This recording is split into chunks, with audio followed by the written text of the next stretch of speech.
मुंबई महापौर आणि उपमहापौर पदासाठी ठाकरेंचे उमेदवार घोषित होण्याची शक्यता। मातोश्रीवर आज महत्त्वाचा निर्णय होण्याची शक्यता। विश्वसनीय सूत्रांची जय महाराष्ट्रला माहिती।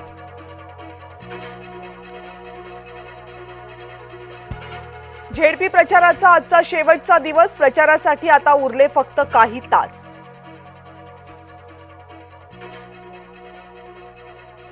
मुंढवा जमीन गैरव्यवहार प्रकरणी पार्थ पवार यांना क्लीन चिट नाही। अद्याप अहवाल तयार झाला नसल्याची सूत्रांची माहिती। खाडगे समितीची अंतिम बैठकही झाली नाही। जमीन घोटाळ्यातून पार्थ पवार बाहेर येऊ शकत नाहीत। हायकोर्टातला लढा सुरूच ठेवणार। सामाजिक कार्यकर्त्या अंजली दमानी यांनी मांडली भूमिका। वडेट्टीवार गटाची खंडपीठातील याचिका मागे। आमचं पक्षपातळीवर गटनेता आणि इतर मुद्द्यांवर एकमत। याचिका मागे घेताना याचिकाकर्त्यांचं म्हणणं। मुंबई महापौराच्या निवडणुकीत ट्विस्ट आणण्याचा ठाकरेंचा प्रयत्न। महापौर पदाच्या निवडणुकीमध्ये पाठिंबा देण्यावर मनसेचं मौन। शिवसेनेचाच महापौर होण्यासाठी पुन्हा प्रयत्न असल्याची शक्यता। पवारांनी राजकारणात आणलं ते आता त्यांना सल्ले देत आहेत। संजय राऊतांचा तटकरेंना खोचक टोला। अजितदादांच्या निधनानंतर विलीनीकरण प्रक्रियेचं राजकारण जोरात झाल्याचं म्हणत राऊतांनी केली टीका। विद्याप्रतिष्ठानमधली पवार कुटुंबियांची बैठक संपली। बैठकीनंतर विद्याप्रतिष्ठानच्या मैदानाची पाहणी। अजित पवारांच्या स्मारकासंदर्भात बैठकीत चर्चा। नवी मुंबई महानगरपालिकेच्या सुजाता पाटील महापौर। उपमहापौरपदी दशरथ भगत। शिवसेनेच्या उमेदवारानं अर्ज मागे घेतल्यामुळे निवडणूक बिनविरोध। नाशिक महानगरपालिकेत युती संदर्भात अद्यापही संभ्रम कायम। युती झाल्यास शिवसेनेकडे उपमहापौरपद जाऊ शकतं। वरिष्ठ पातळीवर निर्णय न झाल्यानं संभ्रमावस्था।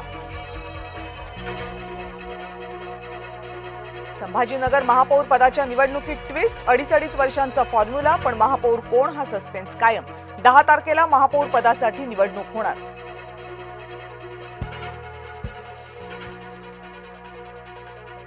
बारामतीमधील विमान अपघाताचा प्राथमिक अहवाल समोर। तांत्रिक बिघाडामुळे विमानाचा अपघात। लँडिंग वेळी पायलटचा अंदाजही चुकल्याचं अहवालात नमूद।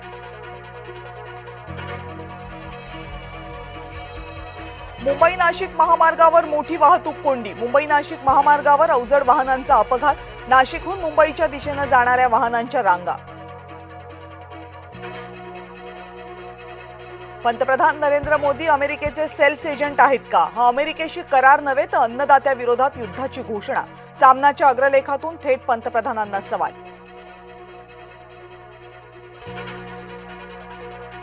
विधानसभा विधान परिषद आमदारांचा लंडन दौरा 15 ते 22 फेब्रुवारी दरम्यान। आमदार लंडन दौऱ्यावर जाणार। प्रशासकीय कामकाजाचा अभ्यास करणार। पुण्यात आज बत्ती गुल। पुणे शहरात 7 तास वीज पुरवठा बंद। दुरुस्तीच्या कामासाठी महावितरणचा निर्णय।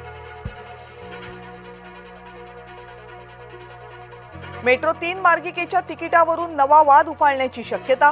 थेट आंदोलनाचा दिला इशारा। 2 प्रमुख मेट्रो स्थानकांच्या तिकिटांवरील नावावरून वाद। सोनं चांदी खरेदी करणाऱ्यांसाठी बातमी दिलासादायक। सोन्याच्या भावात 5,000 रुपये प्रतितोळ्याची घसरण, तर चांदी 20,000 झाली स्वस्त। दिशा सालियन मृत्यू प्रकरणी सीबीआय चौकशीची मागणी करणारी याचिका फेटाळली। दिशाच्या वडिलांनी दाखल केली होती याचिका। आज दिल्ली सलग चौथ्यांदा WPLच्या फायनलमध्ये खेळणार। बलाढ्य आरसीबीशी वडोदऱ्यात रंगणार अंतिम सामना।